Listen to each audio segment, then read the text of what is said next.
Horrific as the weekend murders of an Albuquerque pastor, his wife, and 3 of their children are, this case could have been worse, much worse.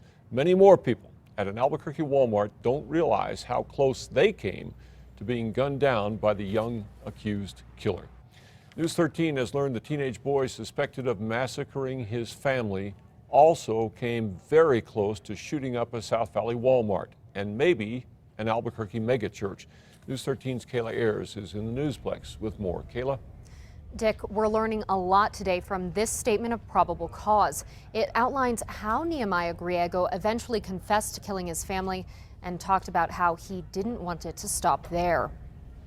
In this statement of probable cause, a Bernalillo County Sheriff's officer recounts questioning Nehemiah Griego, how the 15-year-old told conflicting stories before admitting he was, quote, annoyed with his mother and allegedly confessing to gunning down his parents and 3 younger siblings, and how he then sent a picture of his dead mother to his girlfriend. But the confession doesn't end there. The statement says Griego told officers after shooting his family members, he reloaded 2 rifles so, quote, he could drive to a populated area to murder more people. Sources say Griego went to this Walmart in the South Valley after investigators say he killed his family. He sat in the parking lot for up to an hour with a loaded AR-15 assault-type rifle and a 22-gauge rifle with a scope, contemplating shooting people at the store. The news shocked shoppers, including this woman who did not want to show her face on camera. Actually, I think we were there on Saturday, so that makes me scared.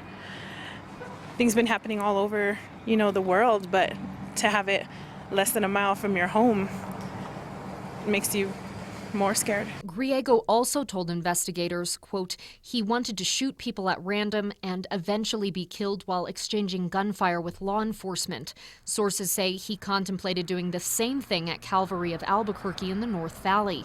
Neither happened. Instead, Griego went to the church where he told a pastor and a security guard his family was dead. The security guard then called 911.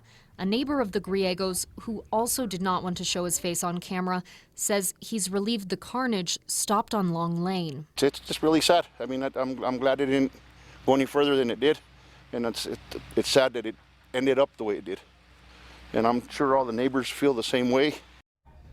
These documents state Griego told officers he understood his rights and did not want an adult or lawyer present during questioning. After confessing, Griego was placed under arrest. Back to you. Okay, Kayla, the district attorney says Griego will be tried as a serious youthful offender, which means he could be sentenced as an adult if he's convicted of first-degree murder. He could make his first court appearance as soon as tomorrow. The State Children, Youth and Families Department tells us Nehemiah Griego has no record of problems. The 15-year-old faces 2 counts of murder and 3 of child abuse resulting in death. But CYFD says he had never been in trouble with the law before. And a department spokesperson says CYFD had no prior contact with the boy or his family. Sheriff's officials say they have no record of any emergency calls to the family home.